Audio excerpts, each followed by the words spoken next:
Ano? Hagdan sa spiritual na kalayaan.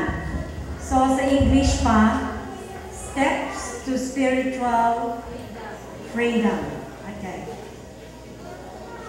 Meron isang engineer,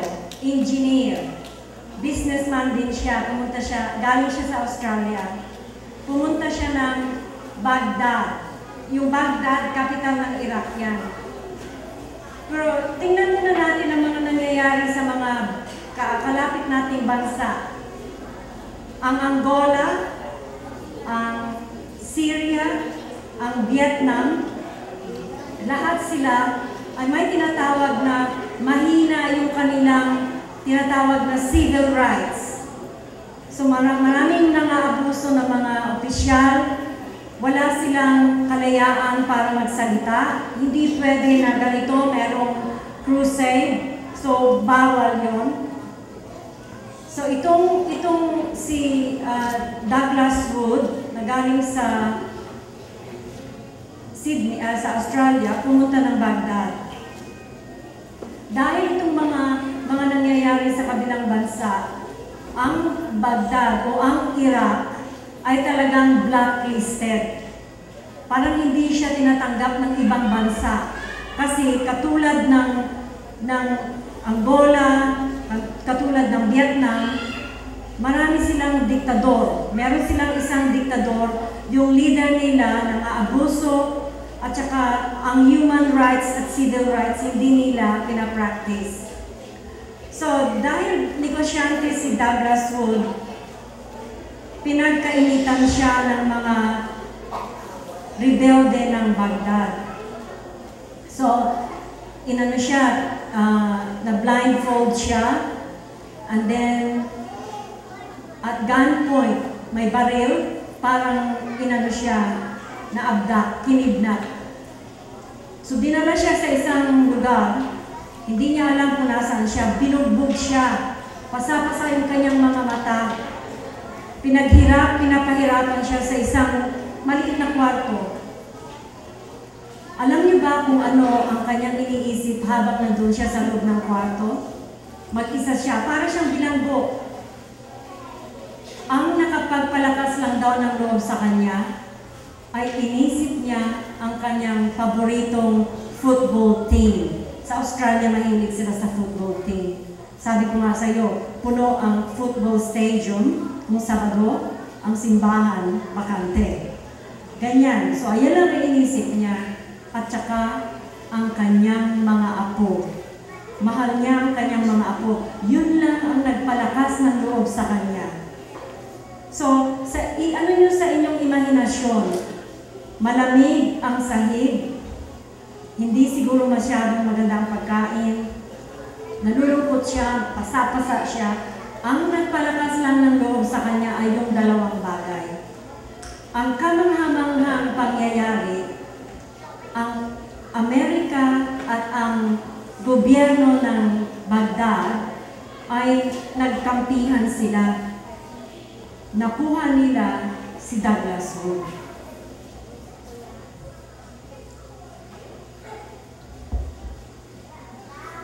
Ito, si Douglas Wood.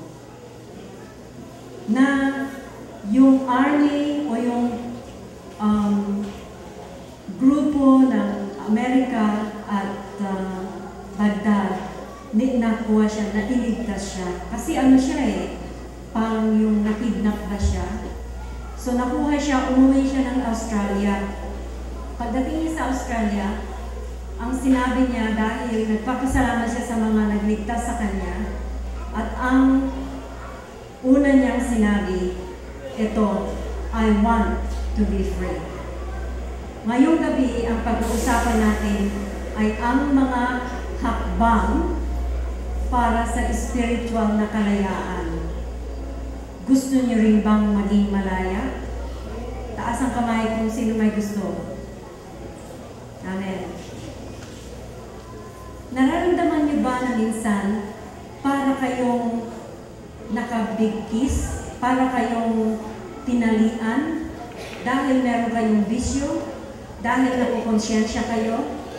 Dahil minsan, meron kayong mga sa sariling pag-iisip, yung tinatawag na egotisto. Minsan, pati yung inyong estima sa sarili nyo masyadong mababa. Ang una nating katanungan ngayon ay sino ang pinakasanhi ng tunay na spiritual na kalayaan. Basahin natin ang 1:8 verse 36. Kung palalayain nga kayo ng anak na tunay na kayo ay magiging malaya. Kung palalayain kayo, therefore if the Son makes you free, na kayo ay magiging malaya. Tunay na kayo ay magiging malaya. So ang banal na kasulatan ay isang magandang love story. Love story na ang ating Panginoong Hesukristo ay bumaba sa lupa dahil sa pagmamahal niya sa isa't isa. Natandaan nyo yung napag-aralan natin, no matter what. Kahit na ano ang nakaraan, kahit na ano inyong ginagawa ngayon, kahit na hindi maganda sa paningin ng Panginoon, mahal pa rin tayo ng Panginoong Hesukristo.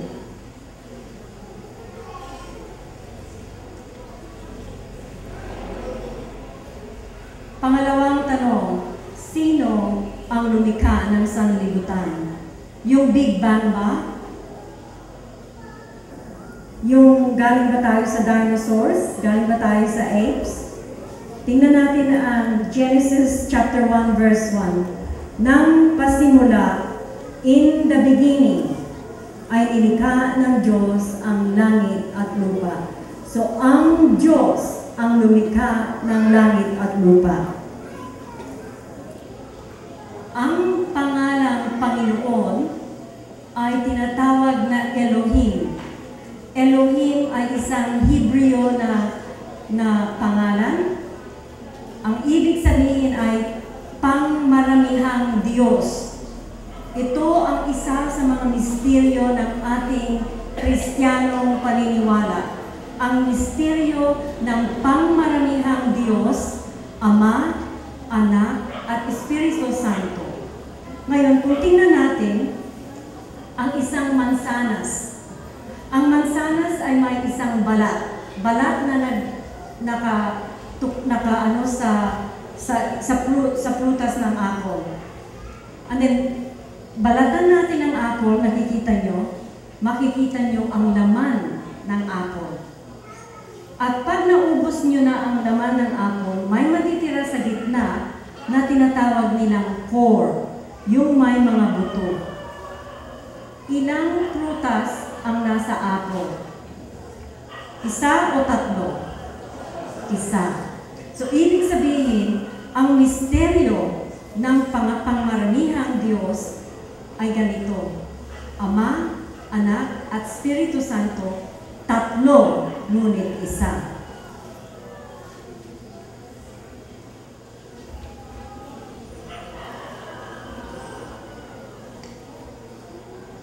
Ang paglikha ay nagpapakita sa atin na tayo ay mahalaga. Mahalagang-mahalaga tayo sa paningin ng Panginoong Diyos. Pangatlong tanong, ano ang nangyari noong nagkasala si Adam at Eve?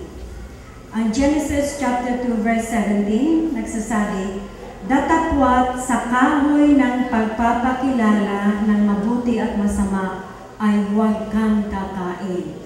Ayun ang utos ng Panginoon. Yung the tree, yung kahoy ng pagpapakilala ng mabuti at masama, huwag mong galawin. Ngunit ano ang pinili ni Eve? Pinili ni Eve na suwayin ang Panginoon. At simula noon, nagkaroon ng separasyon, mayroon ng pagitan ang Panginoon at ang Adam at Eve. Ang kalikasan o nature ni Adam at Eve ay napalitan lahat dito sa lupa simula nung sila ay nagkasala. Dahil noon, harap-harapan silang nakikipagkwentuhan sa Panginoong Diyos. Simula nung nagkasala sila, nawala ang pribilehiyo. Ano ang nangyari? Patuloy na tanong. For the wages of sin is death. Romans 3:23. Ang ibig sabihin, basahin natin.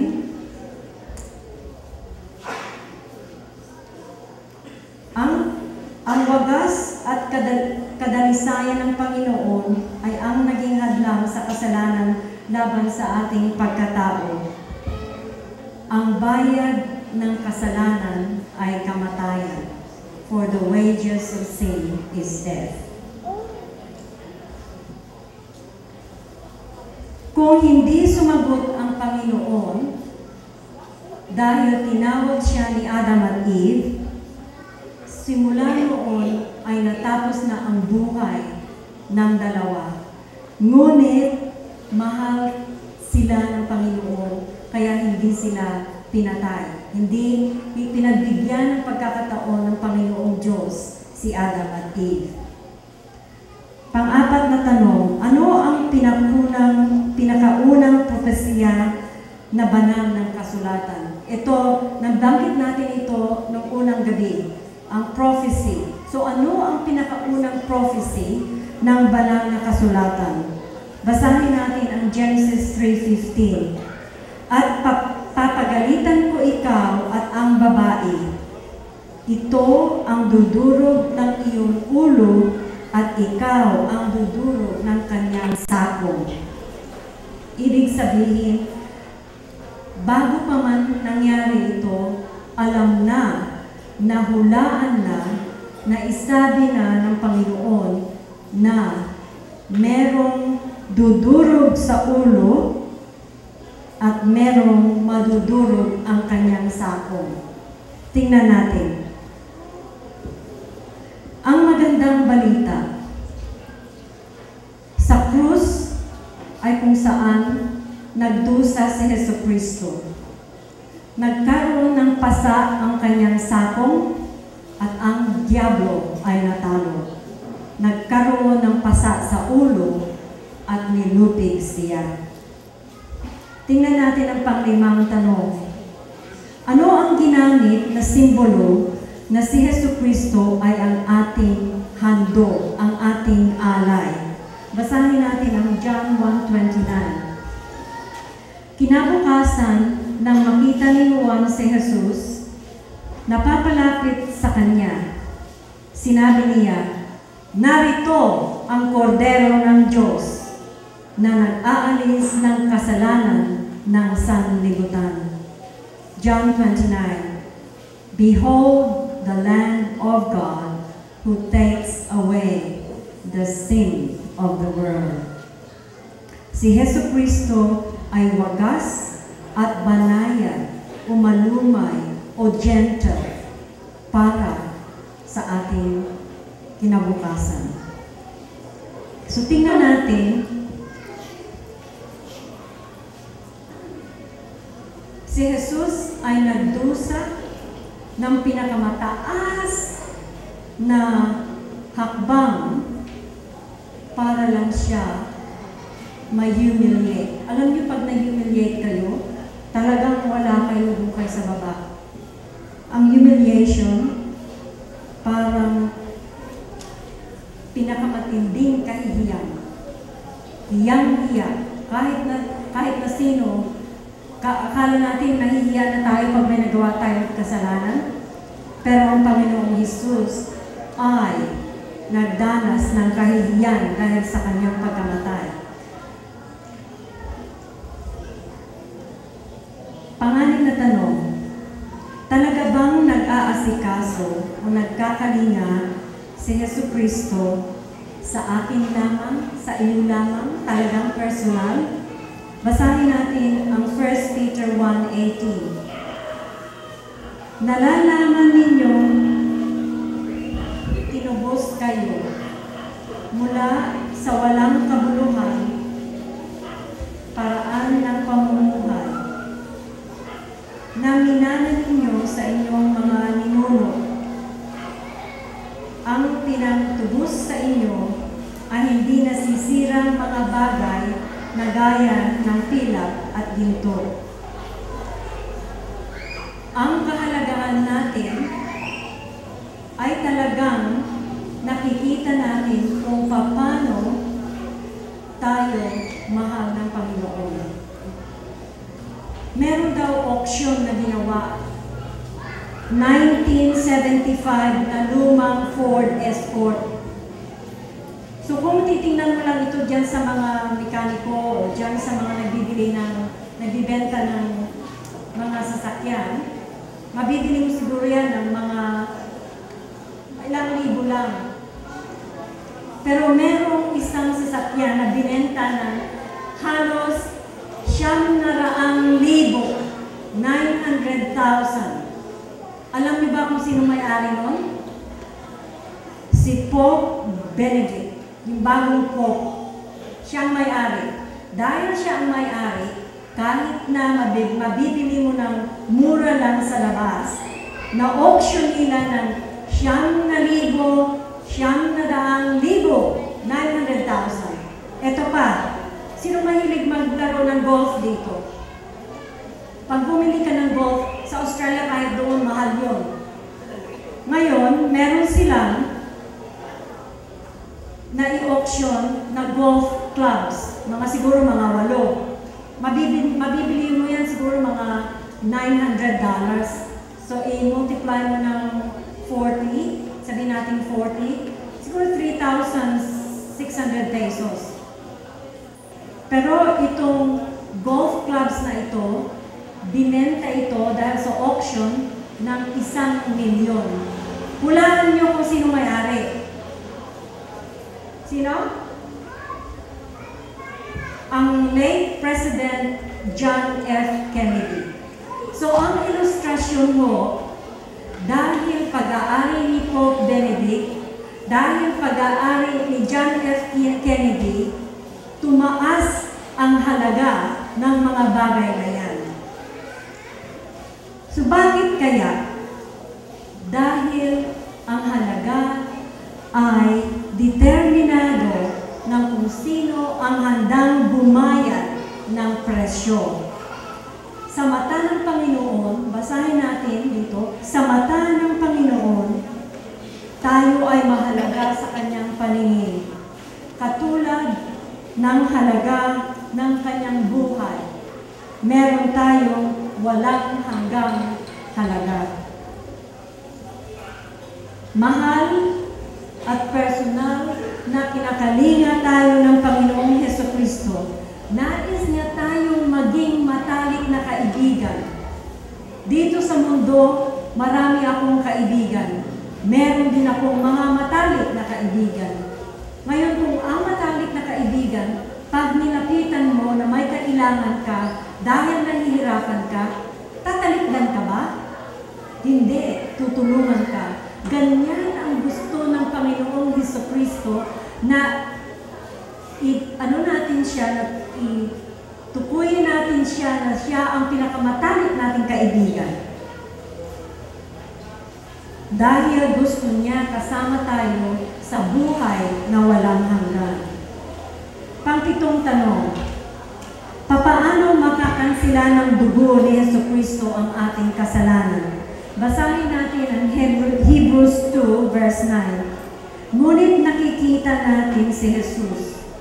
Sa maikling panahon ay ginawa siyang mababa kaysa sa mga anghel, na dahil sa kahirapan, sa kamatayan ay pinutungan ng kaluwalhatian at karangalan. Ito ay upang sa pamamagitan ng biyaya ng Diyos ay tikman niya ang kamatayan para sa lahat ng tao. Namatay ang Panginoong Hesukristo para sa ating mga kasalanan.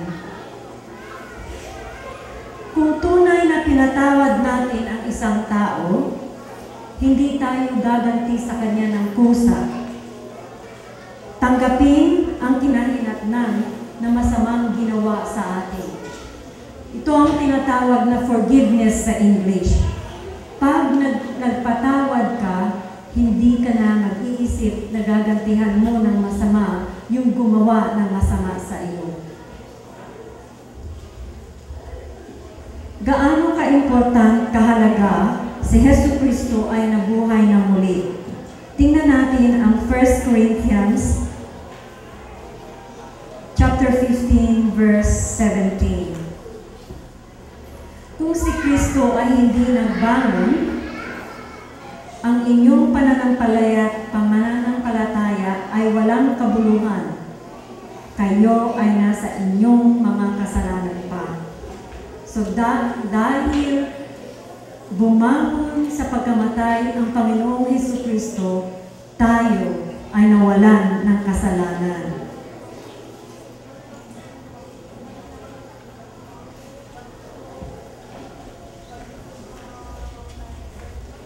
Ang buhay na tapagligtas natin ang siyang magbibigay laya at pag-asa. Siya ang magbibigay ng freedom and hope. So ano ang dapat kong gawin? Ano ang dapat niyong gawin upang mapakinabangan natin ang buhay at pagkamatay ng Panginoong Jesucristo? Basahin natin ang John 3:16. Ito ay sapagkat sa ganitong paraan, inibig ng Diyos ang sanlibutan. Kaya ipinagkaloob niya ang kanyang bugtong na anak upang ang sinumang sumampalataya sa kanya ay hindi mapapahamak, kundi magkaroon ng buhay na walang hanggan. Yung mga bata dapat memoryado nyo ito. Magandang isipin ito. Ito ang pinaka-sentro ng ating pananampalataya. For God so loved the world that He gave His only begotten Son, that whoever believes in Him should not perish, but have everlasting life. Hindi natin maiipon ang ating kaligtasan. Hindi tayo karapat-dapat na tumanggap nito. Matatanggap lang natin ang kaligtasan kung maniniwala tayo sa Panginoong Jesucristo. Ang buhay na walang hanggan ay isang handog, isang regalo na inihahandog ng Panginoon sa ating ngayong din. Huwag na tayong maghintay na tayo ay maging mabuti. Just come as we are. Pumunta tayo, lumapit tayo kung ano ang ating katayuan. Dahil kung hihintayin natin na maging mabuti tayo, abutin tayo ng siyam-siyam. Pang-10 tanong. Ano ang mga hakbang na para matanggap natin ang espiritual na kalayaan? Una, tanggapin natin na tayo ay makasalanan. Dahil sinabi natin na wala tayong kasalanan, ano tayo? Liar. Ano yung liar? Sinungaling. So, kailangan tanggapin natin na tayo ay makasalanan. At mababasa natin yan sa Romans 3:23. Pangalawa, lumapit tayo sa Panginoong Jesucristo. Ito ang isa sa mga paborito kong verses. Ang sabi niya, Matthew 11:28, kayong lahat na napagpagal o kayong lahat na napapagod at nagbibigatan ng lubha, kung meron kayong burden, pumarito kayo sa akin at bibigyan ko kayo ng kapahingahan. Ang gandang pangako, di ba? Come to me, all you who labor and are heavily laden, and I will give you rest. Matthew 11:28. Kung lalapit tayo sa Panginoong Jesucristo, dapat lang na tanggapin natin, aminin natin na tayo ay makasalanan. Tanggapin natin na kailangan natin ng tulong niya. At kailangan natin ipaalam na siya lamang ang makakatulong sa atin. Walang sino pa man. Pangatlo, maniwala tayo. Basahin natin ang mga Gawa, chapter 16, verse 31. Sinabi nila, sumampalataya ka sa Panginoong Jesucristo at maliligtas ka, ikaw at ang iyong sambahayan. So kung kailangan, dapat na lahat tayo nakatira sa isang bubong ay pareho ang ating pinapaniwalaan. Pang-apat, magpasakop tayo sa Panginoon. Nabasa natin ito sa Santiago chapter 4 verse 7. Kailangan magpasakop tayo sa Panginoon. Kung ang pinakamayaman na tao sa buong mundo ay kakatok sa inyong pintuan at sasabihin niya, meron akong $1,000,000 na dolyares. Kung papasukin niyo siya sa inyong bahay, bubuksan niyo ba ang pinto niyo? $1,000,000 yung ino-offer niya. Papasukin mo lang ako sa bahay niyo. Sino ang magpapapasok? Papasukin ko talaga. Ngunit yung $1,000,000 na yan, mawawala yan. Pero ang pangako ng Panginoong Jesucristo, kung siya mismo ang kakatok sa pintuan ng inyong mga bahay, lalo-lalo na sa pintuan ng inyong mga puso, hindi lang $1,000,000 ang matatanggap nyo. $1,000,000 pa at saka pa. Maraming dahil buhay na walang hanggan ay hindi mabibili ng salapi. Panglima, dapat tayong humingi ng kapatawaran at mangumpisa sa ating mga kasalanan. Isa na naman ito sa mga paborito ko. Basahin natin ang 1 John 1:9. Kung ihahayag natin ang ating mga kasalanan, kung mangungumpisaw tayo, ikumpisaw natin ang ating mga kasalanan, siya, ang Panginoong Jesucristo, ay matapat at matuwid na magpapatawad at maglilinis sa atin sa lahat ng ating kalikuan. Amen?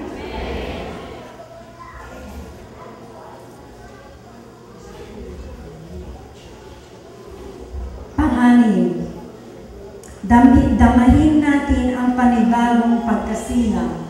2 Corinthians chapter 5 verse 17.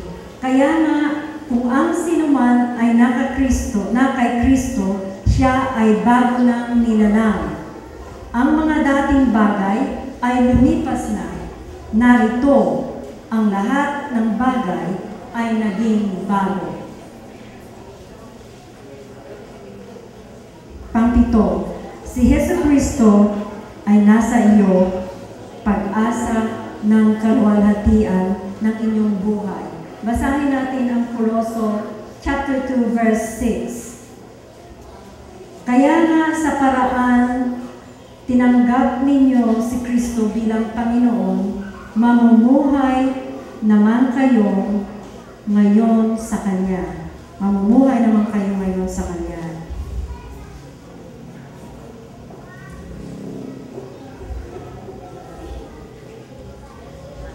Basahin natin ang pang-11 tanong.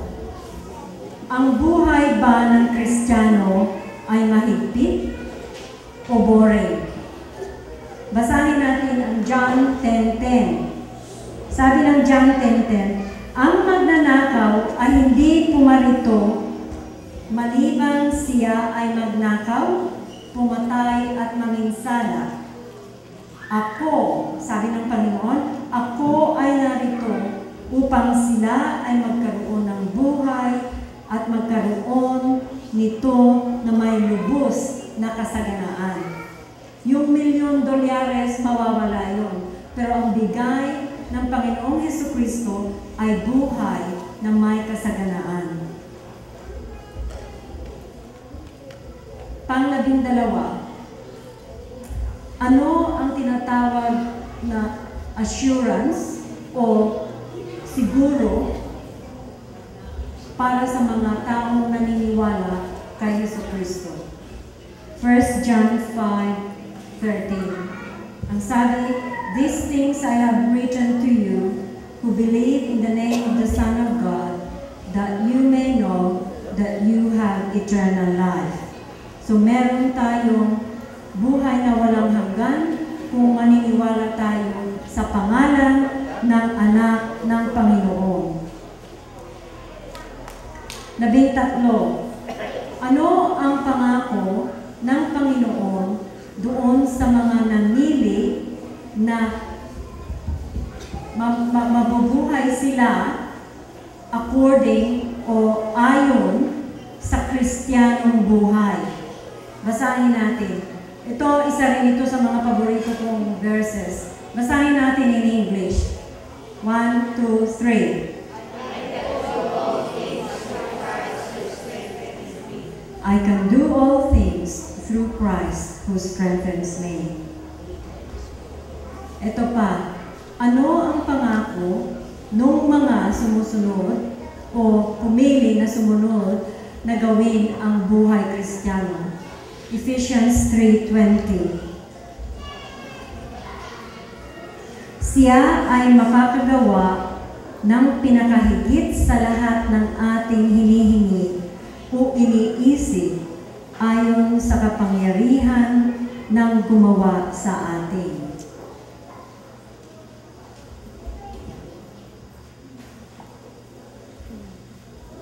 Sa pagtungo at paglapit natin kay Hesukristo, sabihin natin na tayo ay makasalanan. Sabihin natin na kailangan natin ng tulong niya sa ating buhay. At sabihin natin na alam natin na siya lang ang makapagbigay ng tulong sa atin. 3 puntos. Tayo ay mapapariwara kung wala si Hesukristo sa ating buhay dahil lahat ng sangkatauhan ay makasalanan. Talagang tiyak na magkakaroon tayo ng buhay na walang hanggan kung tatanggapin natin si Hesukristo na ating Panginoon at tagapagligtas. Ang Panginoon ay gusto niya tayong bigyan kapangyarihan. Bigyan kapangyarihan ay magandang term yan sa English, empower. Bigyan kapangyarihan sa ngayon na para magkaroon tayo ng matagumpay na Kristiyanong buhay. Si Hesukristo ay nag-aalay ng libreng regalo ng kaligtasan.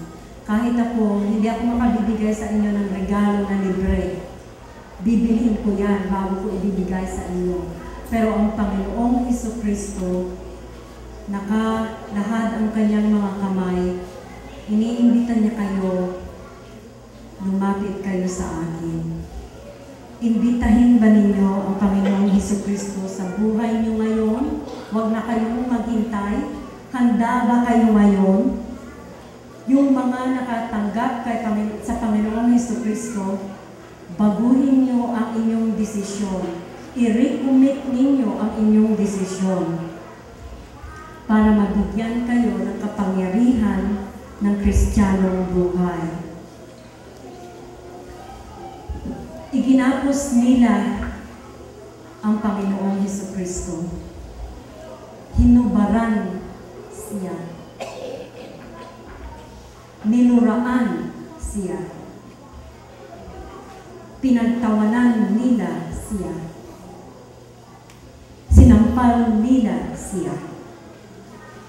At pagkatapos, pinagkalupitan at pinako sa krus. Matthew 27. Merong isang ama. Nagtatrabaho siya sa train station. Merong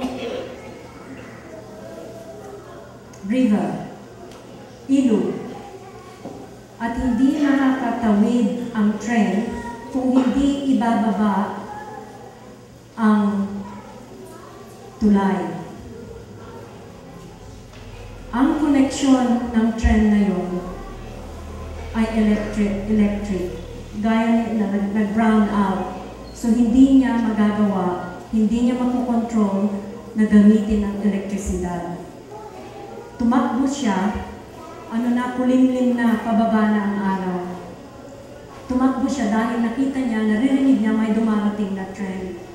Tumakbo siya, kailangan ibaba niya ang hawakan para matulungan niya na magbaba ang tulay. Maya-maya narinig niya, Tatay! Nasaan kayo? Ngayon palapit na ang tren. Lumuwas ang bata. Sa isang iglap, hindi malaman ng ama kung ano ang gagawin niya. Dahil pag hindi niya ibinaba ang tulay, libong mga pasahero ng tren ang mamamatay. So sa isang iglap, binaba niya ang tulay. Ngunit huli na, nakatawid ang kanyang sariling anak at nasagasaan ng tren. Nararamdaman niyo ba ang nararamdaman ng taong yun? Ang kanyang anak ay namatay. Lumampas ang tren. Nakita niya sa bintana lahat ng mga nakasakay. Merong nakatulog, merong naglalakad, merong nagsasayahan, nagkakantahan, nagtatawanan. Merong naglalaro ng barahan. Ngunit hindi nila alam kung ano ang nangyari na dinesisyon ng mamang yun. Namatay ang kanyang anak. Tumulo ang kanyang luha dahil sarili niyang anak ay namatay. Ito ang aking pakiusap sa inyo, mga kapatid. Kaya niyo bang mamatayan kayo? Sino ang pipiliin ninyo? Nakikiusap po ako sa inyo kung sino man ang gustong tumayo at ihalal ang kanilang katawan. Pumarito po kayo sa harapan. Ang Panginoong Hesus ay bumaba sa langit. Namatay, ipinako sa krus. Niluraan siya. Hinubaran siya. Ang Panginoong Hesukristo na nasa langit ay bumaba para sa inyo, para sa akin, para sa ating lahat. Kung meron mo kung nasa isip ninyo at nararamdaman nyo na kailangan pumunta kayo sa harapan para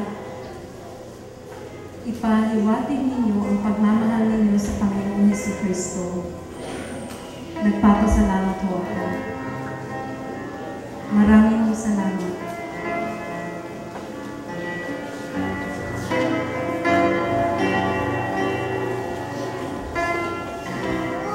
Pinako po sa krus ang ating Panginoong Hesukristo. Marami po tayong kasalanan. Pero habang maghihintay pa po tayo na magbago, abutin mo tayo ng siyang-siya. Ang hinihingi mo ng Panginoong Hesukristo ay ang inyong puso, ang inyong buhay. Katulad ng Ama na nagsakripisyo, isinakripisyo niya ang kanyang maliit na anak para lang mabuhay ang karamihang pasahero ng tren. Ganun ho ang ginawa ng ating Panginoong Hesukristo. Mahalin ho natin siya at gawin natin na tanggapin natin siya ngayon. Maraming salamat ho.